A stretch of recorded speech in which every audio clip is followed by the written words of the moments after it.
You are listening to the Self-Help Psychic Podcast with your host, Tabitha Stitt.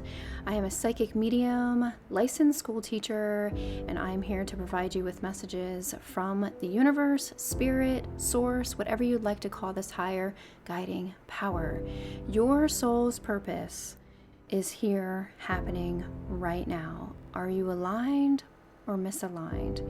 This podcast is going to help you discover everything you're meant to be and beyond.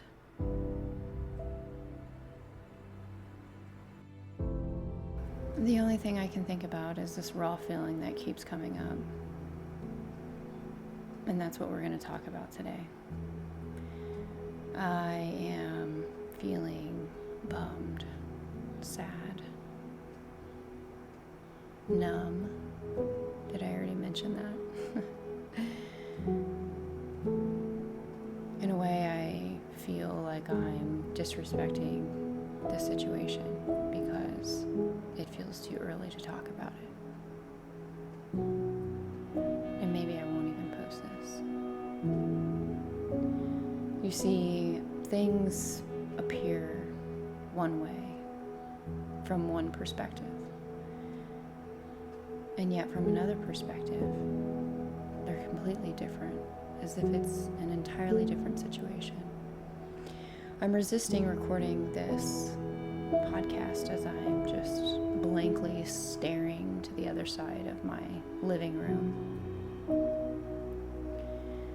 We had a choice the other day, and we had to put down our sweet little girl, Zenith Marie, Zeni girl, Bean, Queen Bean, Queen Zine. She's a little black lab I've mentioned before. And she was 15 years old. So when I talk about her, I actually have a smile on my face because I love her so much. And I know that she's okay as much as I know and what I've experienced. I know logically, although that sounds odd, that she is okay. Logically, in the sense that this is the work that I do. And yet, I feel numb. That's really the only way I can explain it. It's almost as if I feel like I don't care, and that's not true. That's simply not true. So to give you a little bit of a story, she was awesome, of course. If you've ever loved an animal so much that they were like your family. And love is love. It's hard. I never, ever, ever thought that I would choose to, quote unquote, put my dog down. She started to puke in the middle of the night, and it was abnormal. I could tell that it was a different kind of puking. It wasn't the kind where, oh, she ate her food too fast. She got sick, and then a few minutes later got sick again, and then she was breathing weird, and she was up all night long, which was very unusual. So the next day, throughout the night, I gave her Reiki as best as I could to help calm her down. I tried to give her a nausea pill. I wasn't sure what was wrong. So the next day, I called her doctor that she's been with her whole life, her sweet little life. And luckily, he was in the office because there's been other doctors in the office, but we love our doctor. And he tested her blood again, checked all of her signs, her eyes, her gums, and he came back and they did an ultrasound, and I thought that was weird. Why are you doing an ultrasound? And it didn't occur to me until after they had already, taken her away for a minute. And then he came back and he said, it's what I thought, unfortunately, but she has a tumor on her little spleen and it's bleeding. So what that means is once it's bleeding, then you have to act fast. You either remove the spleen or you choose to make the hardest decision of your life, to remove the sweet soul from the body. And I say the body as if it's some far away, distant thing, and yet I miss her sweet little body. And so I share all of this because I am grieving. And who isn't? Who hasn't? Everyone grieves in some way or some form. And I've never done a podcast like this before, but I'm noticing that I haven't closed my eyes at all. I just keep staring off into the distance. Everything's kind of blurry around me. And it's hard, so I wanted to share this with you because being a human, it is hard. We see the pain in others' eyes and we don't know what it is or how we can handle it. And here's the other thing that I've recognized, that this whole grieving process, this whole grieving topic, grieving,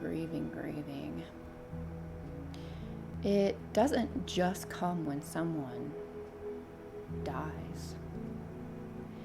It can come when you have to leave a relationship, when you know that it is breaking your heart, and you have to choose to grieve. It's not just a part of your life that was bestowed upon you with a choice that wasn't yours necessarily, because people die unexpectedly or what have you, and so this is about being human. This is about experiencing, and I want you to be aware of the possibility of this grieving, right? Because what happens is oftentimes we are unaware of it.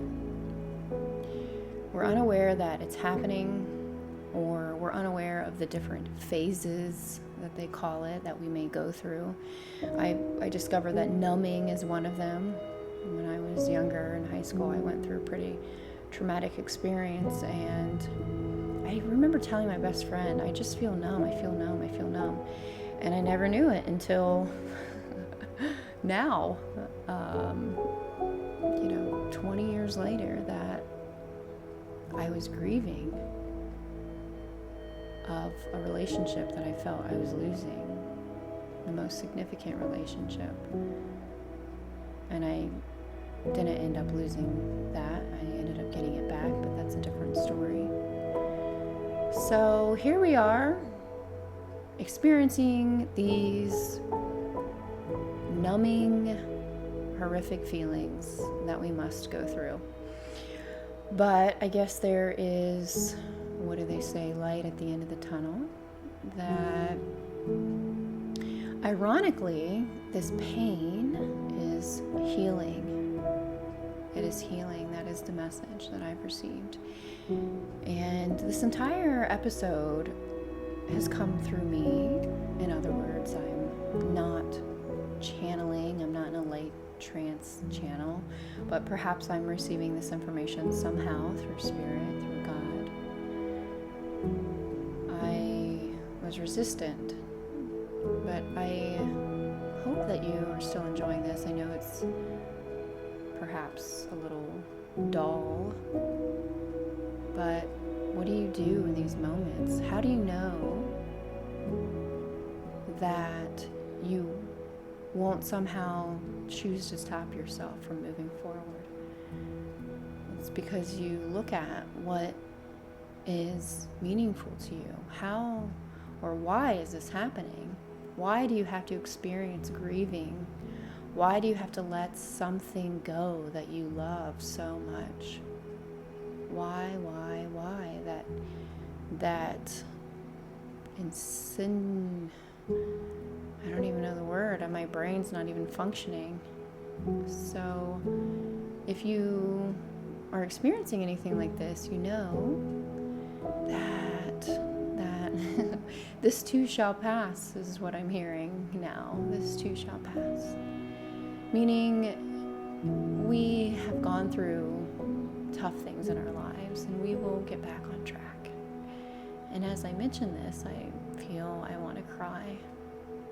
And maybe you'll think, oh, this isn't professional of her, but it's all real.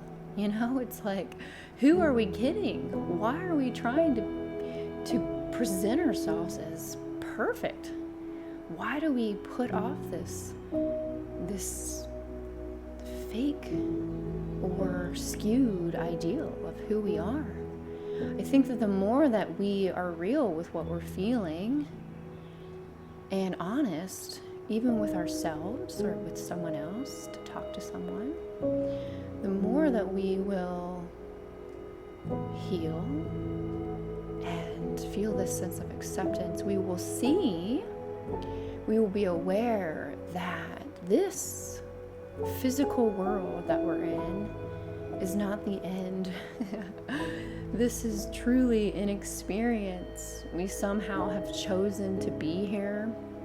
We have been presented this world to experience by God, consciousness, the collectiveness, spirit, whatever you'd like to call this higher power. And so multiple things are happening. I'm, for one, just sharing with you what I'm feeling, because maybe this is what I need. Maybe this is what you need. Maybe you need to know that you're not alone. Maybe you need to know, hey, wow, there's other people that are also grieving. Or, oh, wow, I didn't realize I could grieve in ways beyond someone passing. And it's healing for your soul's purpose, for your intention of being here, because what happens is it's a letting go, right? We must let go in some way. This doesn't mean that we're letting go of our love, or that we all of a sudden stop loving this thing, this person, it doesn't mean that we don't love. I mean, it's quite the opposite. It's being forced, it's being placed in front of you, and you have to let it go in a physical way, right? And yet, how do you get past this feeling of as if you had lost it forever? So the more that you allow yourself to experience these raw feelings and to know, okay, this is what I'm feeling, just noticing, observing, you're not trying to judge yourself. I was bawling my eyes out. I couldn't stand. I couldn't walk. I couldn't breathe. I doubted myself. Is this the wrong decision? And so you have all these thoughts in your mind, and maybe some of you think it's just horrific that I chose to put my little girl to rest, and why didn't I let God just do it? And I always felt the sign from God was to allow her to be at peace in her sleep. And the day that we chose to bring someone in, her little body was shutting down. She actually was falling asleep. She was falling asleep very peacefully, actually, outside. It was a perfect day. Just a couple of days ago, it was perfect here in Ohio. It was June. It's June, and it should be like 80 degrees out, and it was like 72. It was cool. It was quiet. It was the most perfect day. And I think to myself, God, this it sounds kind of stupid in a way, like, and here I am judging myself, and yet I'm just being raw at the same time, and so I feel like I have to explain myself. I have to explain myself, like, and yet I'm noticing that I'm in a way a little bit panicked. I'm starting to feel panicked, right? Like, I know that I made the right decision because I saw her body shutting down. She's been with me her whole life. She's never been this way. She was bleeding, and she couldn't get the surgery. I thought about it. I thought about panic, I thought about just, and we went to OSU Med Center, and she was back there for an hour, and by the time I even talked to the doctor, they hadn't even given her an ultrasound yet, like a second opinion. I went there for a second opinion, and thank you for listening, but they hadn't even given her one yet, and I thought, this sweet girl who could pass any minute now, that her spleen could erupt. It could erupt any minute now, a tumor, and here she is in a sterile environment, because that's how it has to be when you do surgery. And I just wanted her back. I wanted her back, and she's 15, and she's had strokes, and there's no way. Like, emotionally, I just was distraught. I couldn't think. I felt like I didn't know what to do, and I just wanted my baby back. I just wanted her back. Just give her back to me. I need to go home. I need to be with her. And so we brought her home, and it was hard. It's hard. So everything that I know as a psychic medium, all these loved ones that have come through to reassure you, all these signs that they give you, it's real, and their physical body is not here. You can't necessarily touch them, right? And yet in a way you can still feel them. You know that they're still around. You know it. And so this is all healing for you, for me, for the world, because it's this process we have to go through. We're humans. We can't keep denying what we're feeling. We can't keep denying it. We can't keep shoving, pills to numb us. We can't keep numbing our spirits and our souls with things that are depleting us. Like food that is suppressing our energy, that is just taking us down, and alcohol. These are all just numbing mechanisms. Believe me, you can be numb without any of these things. Just if you allow yourself to just be in the moment and to experience it. But we try to deny these feelings when something horrific happens to us. And instead of reverting to something that is going to physically numb you, just be raw in the moment. Allow your emotions to numb you for a while. And then if you allow that to happen, then you will experience this form of compassion that you never knew even existed. You begin to see things quite literally differently in your life. And this too shall pass. This pain, I know that it may come up randomly. It might not just be some one prolonged experience and then it's done. This could resurface time and time and time and time again. I do feel, and they say that time heals and things get easier, and I do believe that, and I know that to be true from my own experiences with other losses that I've had in my life. But that love never goes anywhere, and so when you feel that love, you feel your soul, you feel your loved one, you feel that person and their energy, and they're giving you they're giving you signs that they're here, that they're okay. Please believe them. Please, the day that we put Zenith in, the day that I'm still trying to come up with the right way of saying this, or what feels right to me to say it, but we, the day that we put her sweet little soul to rest, when she chose to rest, I think we sat down and were exhausted, and this butterfly started flying around. Right afterwards, right after this, and this butterfly landed on my arm, right in my face, right in front of me, and its wings, slowly went back and forth, and it was perfect. It was perfect. And that's what I needed. Okay, whether the message was from her or from someone else, and in the spirit world that is here to reassure me that they've got her, she's good. It was there.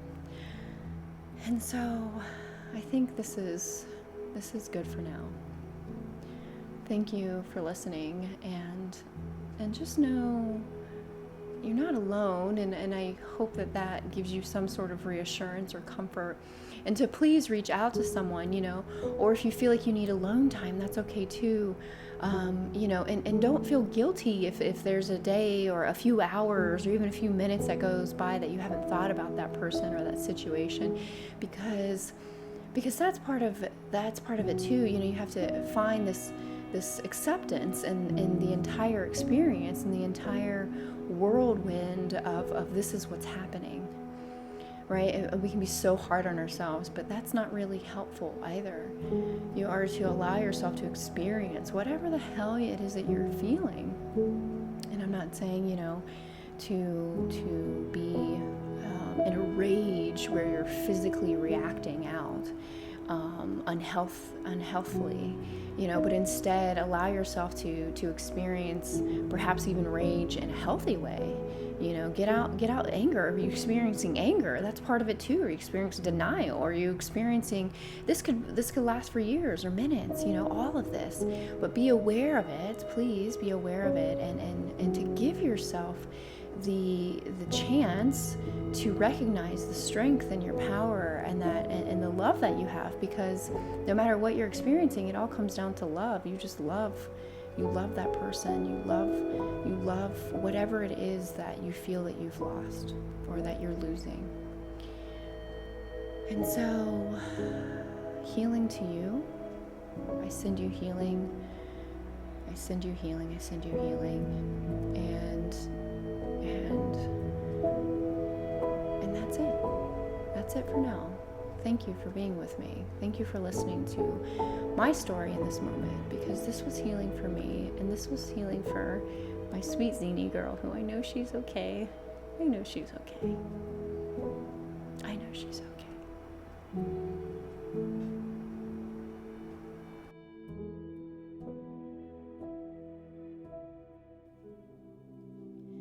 Thank you so much for listening. If you have a question that you want answered about spirit, empowering yourself, or how to manifest a life you truly love, head on over to tabithastitt.com/podcast and submit your question there. Until next time, continue to tap into your intuition, take action, and trust the process. And so it is.